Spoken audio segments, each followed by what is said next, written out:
గొబ్బిళ్ళు అనేటటువంటివి ఆవు పేడతో తయారు చేస్తారు. అనుశాసనిక పర్వంలో భీష్మాచార్యుల వారు ధర్మరాజు గారితో మాట్లాడుతూ గోవులు లక్ష్మీదేవితో చెప్పినటువంటి మాట ఒకటి చెప్పారు.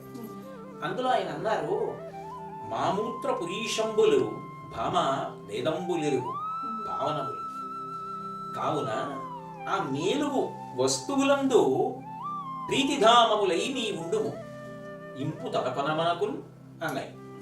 అంటే గోవులు ఏం కోరుకున్నాయంటే లక్ష్మీదేవిని ముందు స్థానం ఇవ్వడానికి అంగీకరించకపోయినా, ఓ లక్ష్మి 84 లక్షల జీవరాశులలో మూత్రపురీషములు సుగంధభరితమైనటువంటి ప్రాణి లేదు, అన్ని దృశ్యములే. కానీ మా మూత్రపురీషంబులు భామ వేదంబులిరుగు పరమ పావనములు. వేదాలకి తెలుసు మా మూత్రపురీషాలు చాలా పవిత్రం, అందుకని నువ్వేం చేస్తావంటే పరమ ప్రీతితో వాటిలో నివసించు. ఇప్పుడు లక్ష్మీదేవి నిత్య నివాసం చేసేది ఎక్కడ అంటే గోశాలలో. పైగా ఆవుకి ఈ గొబ్బెమ్మలకి పూజ ఉంది. అసలు చెప్పిన విషయాలు వదిలేసి మన సొంత బుద్ధితో దానికి పూజ లేదు దీనికి పూజ లేదు అంటే ఎట్లా ఉంది.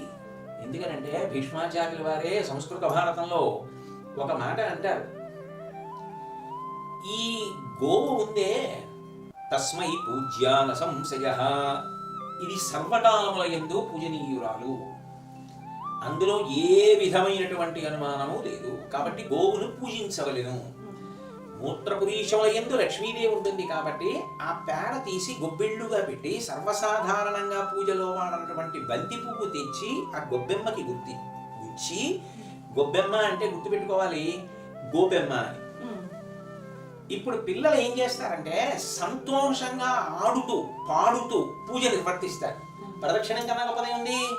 అందుకని ప్రదక్షిణంగా తిరుగుతూ విత్తు విత్తు విత్తారంట, ఏం విత్తు విత్తారంట, రాజు గారి తోటలో నా జామ విత్తు విత్తారంట, అవునాట అక్కల్లారా చంద్రగిరి భామల్లారా గొబ్బియ్యలో గొబ్బియ్యలో. అలా సృష్టి పరిణామక్రమం విత్తనం దగ్గర నుంచి పండు వరకు ఎలా పెడుతుంది, ఆ పండడం గొప్ప అన్నదాన్ని అంత అందంగా ఆటలోనే జ్ఞానబోధ ఉండేటట్టుగా పాట పాడిస్తూ గొబ్బెమ్మలకి ప్రదక్షిణం చేయించి, ఈ ప్రదక్షిణం అయిపోయిన తర్వాత నైవేద్యం పెట్టి వచ్చిన వాళ్ళందరికీ కూడా పెట్టి పిల్లలకి వృద్ధి కలగాలి అని అపేక్షిస్తారు.